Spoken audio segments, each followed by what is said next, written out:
In the silence of the old observatory, the stars are no longer distant. They are listening. Each flicker hides a voice, and one woman's search for knowledge will awaken something that remembers her name. Don't look away.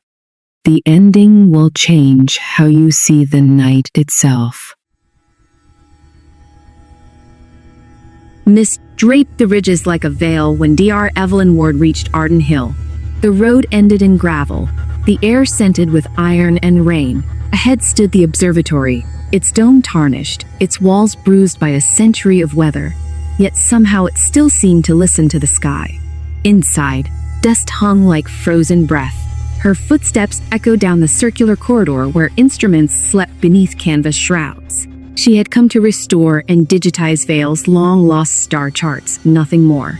Yet the stillness felt expectant, as if the building had been waiting for her return rather than her arrival. A flutter broke the silence.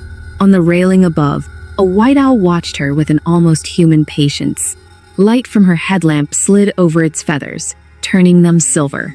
It did not flee. It simply regarded her, then turned its gaze upward toward the dome's slit, where a pale line of daylight lingered. When she touched the great telescope, the metal was cold enough to sting.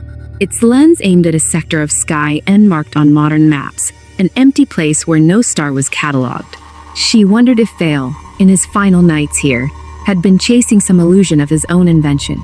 In a drawer beneath the main console, she found his journal. The leather was brittle, the pages crisp as ash. The first entry she read was dated 1901.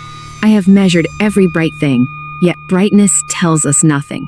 The silence between the lights, there lies the voice I seek. Outside, clouds drifted apart.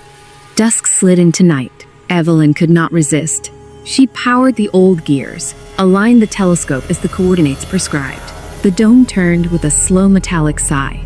For an instant, the lens caught a gleam, a pulse of radiance that vanished before she could decide if it had truly been there.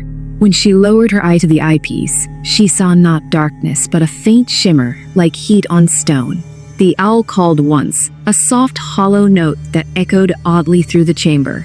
Her recording device, still in her coat pocket, picked up a thin thread of sound, something beyond the human range, almost a rhythm. She closed the journal and looked again through the glass. Stars wheeled, patient and distant, yet she felt the weight of a gaze returning her own.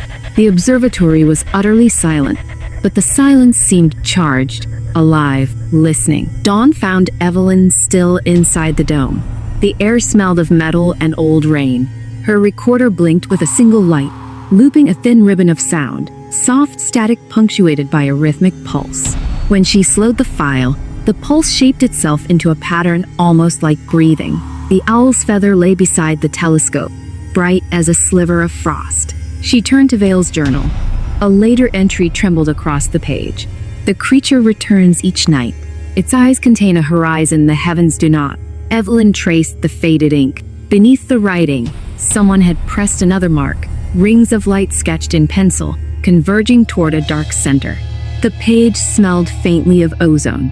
Curiosity overcame fatigue. She powered the old mechanism, adjusting the telescope to match Vale's drawing. The gears groaned, dust spiraling upward. When the lens aligned, the hum in the room deepened. The cold gathered around her hands. Through the eyepiece, the sky looked wrong, stars slightly blurred, as if seen through moving water. A faint shimmer circled the image, widening and contracting with each breath she took. Her instruments registered a drop in temperature, though the night was warm. The owl returned without sound.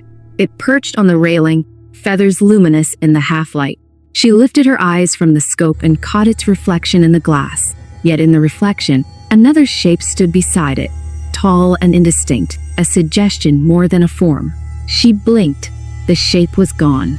Only the owl remained, still and watchful. Evelyn looked again at Vale's notes. In the margin, under the sketches, a faint row of numbers had appeared, coordinates written in a hand finer than the rest. She entered them into her tablet. The display mapped to a blank patch of sky. No star catalogued, no signal recorded. The observatory's lights flickered once, then steadied.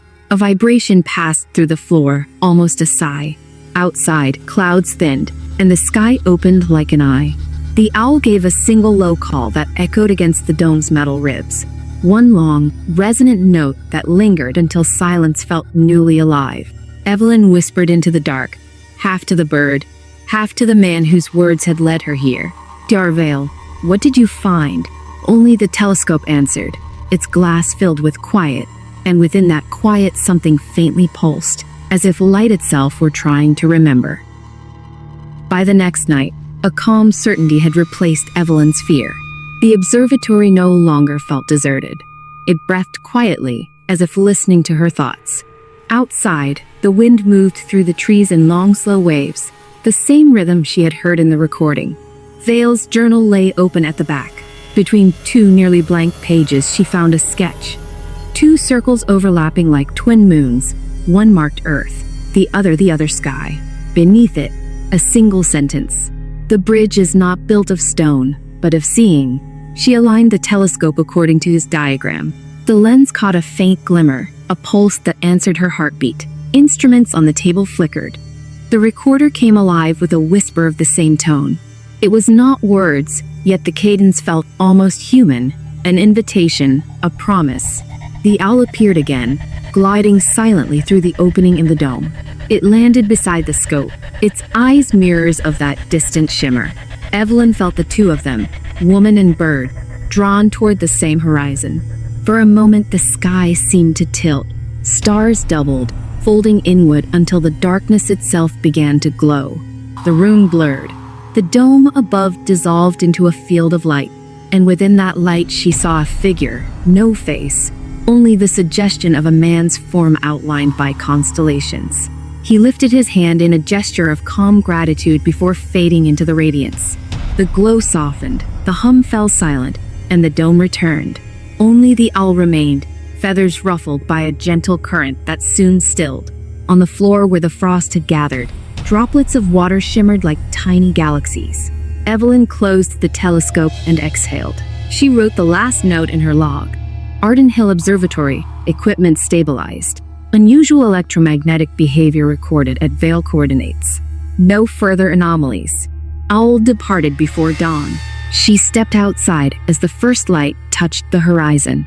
Behind her, the observatory stood quiet, its dome turned once more toward the heavens. The feathers she had kept fluttered loose, carried upward on a wind that smelled of salt and starlight. A faint call echoed from the trees, soft, distant, and free. Evelyn smiled, unsure whether she had uncovered a secret or simply joined it. The sky above looked unchanged, yet she sensed that somewhere, between one world and another, the listening continued. Years later, visitors to Arden Hill say the observatory hums faintly on clear nights. The restoration team found no mechanical cause, only a low vibration in the metal dome, as if the wind itself were speaking through the brass.